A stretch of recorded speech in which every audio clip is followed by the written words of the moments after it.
Assalamualaikum warahmatullahi wabarakatuh. Muamalah Islam merupakan peraturan perhubungan manusia sesama manusia yang berlandaskan syariat Islam. Muamalah Islam merupakan satu peraturan berkenaan urusan ekonomi dan sosial dalam Islam. Muamalah Islam juga merupakan panduan untuk manusia menguruskan keperluan ekonomi mereka bagi memperoleh kesenangan hidup di dunia dan mencapai kebahagiaan di akhirat. Secara ringkasnya, muamalat Islam ialah hubungan sosial yang membentuk pelbagai aktiviti ekonomi dan berlandaskan syariah Islam yang mana tidak bertentangan dengan mana-mana peraturan dalam Islam. Antara jenis-jenis muamalat ialah jual beli, iaitu proses pertukaran barang dengan barang mengikut cara-cara tertentu. Kedua, saham, iaitu perkongsian wang dalam sesebuah syarikat. Ketiga, gadaian, iaitu meletakkan barang sebagai cabaran untuk menjelaskan hutang. Keempat, sewaan, iaitu memberikan sesuatu benda kepada orang lain kemudian akan diberikan upah oleh orang yang menyewanya. Dan akhir sekali, hutang ataupun pinjaman, iaitu memberikan kewangan kepada orang lain kemudian akan dibayar semula dengan jumlah yang sama. Seterusnya ialah peranan muamalat. Antara peranan muamalat ialah dapat menghindarkan daripada penindasan. Hal ini demikian kerana penindasan seperti riba diharamkan di dalam Islam. Sebagai contoh, apabila kita meminjam wang seseorang, kita perlulah membayar pinjaman tersebut dengan jumlah sama seperti yang kita pinjam. Hal ini membuktikan bahawa tiada berlakunya penindasan dalam kalangan si pemutang kerana tiada penambahan bunga pada bayaran tersebut. Peranan muamalat yang kedua ialah dapat menjalankan kegiatan ekonomi mengikut syariat Islam dan diredai Allah. Hal ini secara tidak langsung, umat Islam akan memperoleh rezeki dari sumber yang halal kerana menjalankan kegiatan ekonomi yang tidak melanggar syariat Islam. Peranan muamalat yang ketiga ialah dapat melahirkan masyarakat yang saling bekerjasama dalam menjalani kehidupan seharian. Sebagai contoh, dalam menjalankan aktiviti jual beli, penjual dan pembeli akan saling bekerjasama untuk mendapatkan keperluan masing-masing. Bukan itu sahaja, kerjasama juga dapat dilihat daripada kegiatan saham. Sebagai bukti, pelabur saham akan bekerjasama untuk berkongsi modal bagi memajukan sesebuah syarikat. Peranan muamalat yang keempat ialah dapat melahirkan manusia yang berakhlak mulia. Hal ini demikian kerana apabila kita mengamalkan sistem muamalat mengikut syariat Islam, dapat mendidik kita untuk bersikap jujur dalam kehidupan seharian. Sebagai contoh, penjual akan bersikap jujur seperti tidak mengurangkan sukatan timbangan sesuatu barang dalam aktiviti jual beli. Selain itu, dapat membentuk sikap disiplin dalam kalangan umat Islam apabila mereka mematuhi sistem muamalat dalam syariat Islam. Antara ciri-ciri muamalat dalam Islam ialah muamalat Islam memerlukan persetujuan antara dua pihak dan bukannya paksaan. Sebagai contoh, dalam aktiviti jual beli, penjual perlulah bersetuju untuk menjual barang yang ingin dijual dan pembeli perlulah bersetuju untuk membeli barang yang ingin dibeli dengan kehendak sendiri. Selain itu, muamalat Islam juga mementingkan keadilan kepada semua pihak. Keadilan dalam muamalat berfungsi untuk mengelakkan urus niaga yang tidak memuaskan mana-mana pihak serta menstabilkan perniagaan. Juga mendapat keberkatan daripada Allah SWT dalam perniagaan yang dijalankan. Muamalat Islam juga mementingkan kejujuran dalam mana-mana urus niaga iaitu tidak berlakunya penipuan. Sebagai contoh, dalam urus niaga jual beli, penjual tidak boleh menukar sukatan atau harga yang telah ditetapkan bagi sesuatu produk. Penipuan dalam muamalat ini juga selalu kita dapat lihat dalam pembelian dalam talian yang mana setelah pembeli membayar sepenuhnya kos yang hendak ditanggung, penjual tidak mengirimkan atau mengepuskan barang yang hendak dibeli. Akhir sekali, muamalat dalam Islam dapat mendatangkan manfaat kepada kedua-dua pihak pembeli dan juga penjual.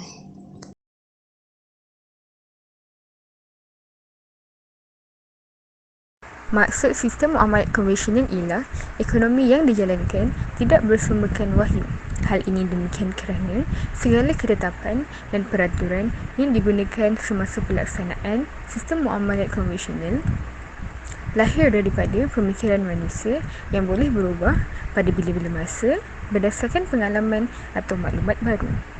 Justru itu, kita dapat lihat bahawa sistem muamalat konvensional ini digubal mengikut kehendak dan kepentingan individu dalam memperoleh harta tanpa berlandaskan syariat yang telah ditetapkan oleh Allah SWT. Di samping itu, unsur-unsur larangan semasa menjalankan muamalat turut digunakan demi mendapatkan keuntungan yang lebih.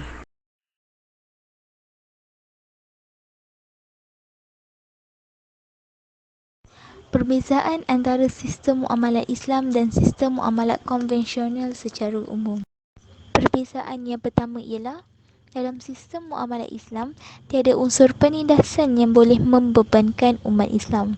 Manakala dalam sistem muamalat konvensional, berlakunya unsur penindasan seperti terdapatnya penambahan kadar pembayaran yang boleh mendatangkan bebanan kepada umat Islam.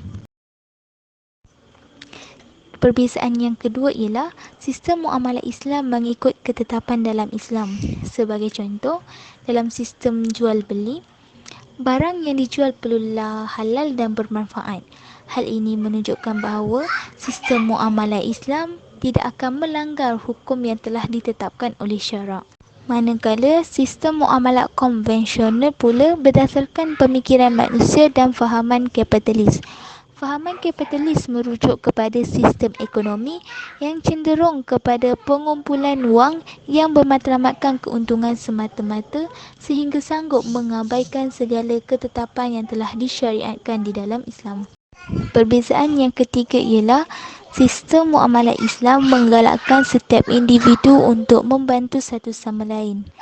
Sebagai contoh, tujuan seseorang memberi hutang kepada pemihutang adalah untuk membantu pemihutang tersebut untuk memerlukan perniagaan ataupun sebagainya. Manakala sistem muamalat konvensional pula lebih mengutamakan kepentingan diri seperti keuntungan berbanding membantu orang lain. Sebagai contoh, tujuan seseorang memberi hutang adalah untuk mendapatkan pulangan yang lebih lumayan daripada si pemihutang. Perbezaan yang keempat ialah sistem muamalat Islam menjadikan harta sebagai jalan untuk mendekatkan diri kepada Allah, manakala sistem muamalat konvensional pula menjadikan harta sebagai matlamat hidup. Perbezaan yang terakhir antara sistem muamalat Islam dengan sistem muamalat konvensional secara umum ialah sistem muamalat Islam tidak mempunyai unsur riba, warar dan juga maisir iaitu perjudian. Manakala sistem muamalat konvensional pula mengandungi unsur-unsur yang diharamkan di dalam Islam seperti riba, warar dan juga perjudian.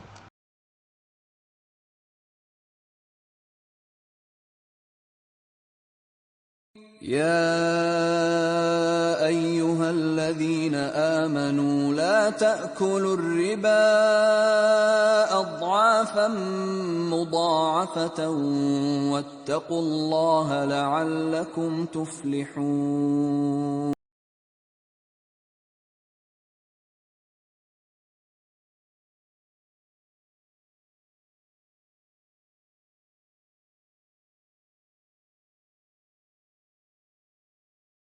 Seterusnya kita akan melihat dengan lebih lanjut berkenaan perbezaan antara sistem muamalat Islam dan sistem muamalat konvensional dengan lebih terperinci. Jika dilihat perbezaannya dari segi jenis jual beli, barangan yang dijual dalam muamalat Islam tiada unsur gharar dan barangan yang dijual adalah halal dan bermanfaat kepada pembeli. Manakala dalam sistem muamalat konvensional pula, barangan yang dijual adalah gharar dan ini menimbulkan keraguan atau syakwa sangka kepada pembeli untuk membeli barang yang hendak dibeli. Barang yang dijual dalam sistem konvensional juga tidak mempunyai manfaat serta melibatkan barang-barang yang haram, contohnya seperti arak dan sebagainya. Jika dilihat dari jenis sistem muamalat saham pula, Saham muamalat Islam melibatkan syarikat yang menjalankan aktiviti yang halal. Sebagai contoh, di Malaysia ialah saham syarikat Petronas. Manakala saham dalam sistem konvensional pula melibatkan syarikat yang menjalankan aktiviti haram dan syubhah. Sebagai contoh, syarikat yang menjual dadah dan barangan-barangan yang haram. Seterusnya, dalam gadaian muamalat Islam, barang gadaian tetap menjadi milik pemilik asal walaupun barangan tersebut digadai dalam tempoh waktu yang lama. Cara bayaran untuk mendapatkan semula barang gadaian yang telah digadaikan melibatkan pembayaran nilai barang dan upah sahaja. Manakala dalam gadaian sistem muamalat konvensional pula, bayaran melibatkan nilai barang serta faedah. Malahan, barang gadaian akan dilupuskan sekiranya barang tidak dituntut dalam tempoh waktu yang lama oleh orang yang menggadaikan. Manakala jika dilihat dalam sistem muamalat sewaan pula, muamalat Islam mempunyai nilai tetap walaupun bayaran bagi sewaan itu dibayar lambat. Manakala sistem muamalat konvensional menyebabkan nilai yang perlu dibayar bertambah jika sewaan tersebut dibayar dalam tempoh waktu yang agak lambat. Akhir sekali, dalam sistem muamalat pinjaman dan hutang, bayaran mengikut harga yang dipinjam serta tiada denda sekiranya bayaran lambat dalam sistem muamalat Islam. Manakala dalam sistem muamalat konvensional pula, bayaran akan dikenakan faedah serta dikenakan bunga ke atas bayaran yang lambat. Sebagai contoh, Ali meminjam wang berjumlah RM200 dan ingin membayar semula dalam tempoh masa seminggu, dan sekiranya Ali lewat, Ali terpaksa membayar dengan bunga sebanyak RM10 sehari. Ini bermakna semakin lambat Ali membayar, maka semakin bertambah bayaran yang perlu dibayar oleh Ali.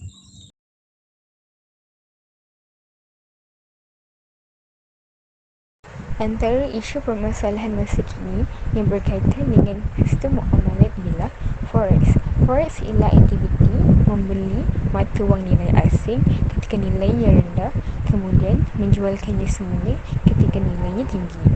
Forex terbahagi kepada dua, iaitu secara online dan juga secara fizikal. Dalam forex yang dijalankan secara online, pengguna hanya perlu melakukan transaksi pembelian dan penjualan mata wang asing di dalam internet sahaja. Namun begitu, forex yang dijalankan secara fizikal memerlukan individu untuk membeli dan menjual mata wang asing tersebut di pusat pertukaran mata wang asing.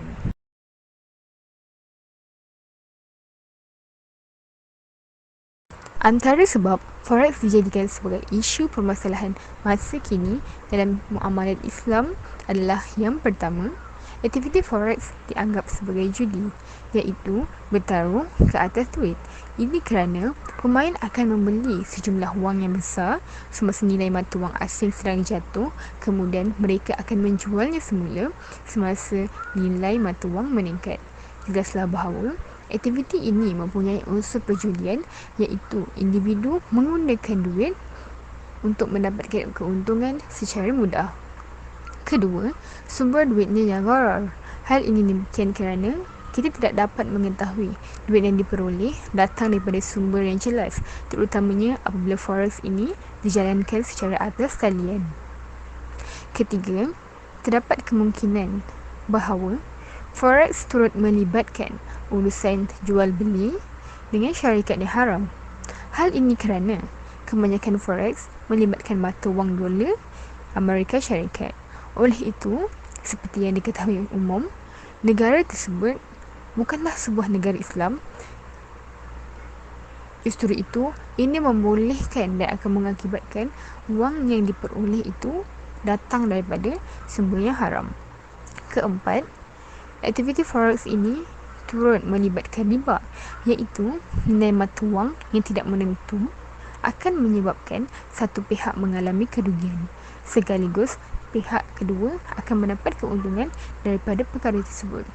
Jelaslah bahawa aktiviti forex ini didapati bahawa memiliki unsur-unsur larangan di dalam muamalat Islam yang sepatutnya kita hindari. Antara penyelesaian yang boleh dilakukan bagi mengatasi isu permasalahan forex ialah Pihak berkuasa perlu meneliti dan menyekat aktiviti forex yang haram. Sebagai contoh, segala aktiviti forex yang dijalankan secara atas talian perlu diberhentikan dengan segera. Hal ini demikian, terdapat banyak iklan-iklan forex yang seringkali dipaparkan di laman media sosial seperti Instagram, Twitter dan Facebook. Di samping itu, pihak berkuasa turut perlu menyekat aktiviti forex ini kerana terdapat golongan tertentu yang mahu mendapatkan kekayaan dengan cara yang mudah tidak akan teragak-agak untuk menyertai aktiviti ini walaupun mereka tahu bahawa forex ini haram di sisi Islam. Seterusnya, kerajaan juga perlu mengadakan ceramah agama tentang hukum bermain forex. Ini kerana masyarakat Malaysia masih lagi mempunyai kesedaran dan kepekaan yang kurang terhadap forex ini. Hal ini demikian kerana mereka beranggapan bahawa forex ini hanyalah sekadar lubuk mencari duit dengan mudah yang dibenarkan di dalam Islam. Sedangkan aktiviti forex ini merupakan aktiviti yang bertentangan dengan syariat Islam. Ceramah yang diadakan itu perlulah melibatkan pelbagai peringkat umur kerana pengetahuan bahawa forex ini haram di sisi Islam sepatutnya dipupuk dari bangku sekolah lagi supaya dapat menghindarkan diri daripada terjebak pada masa akan datang. Kemudian, pihak kerajaan juga boleh mewujudkan platform forex yang dijalankan secara halal.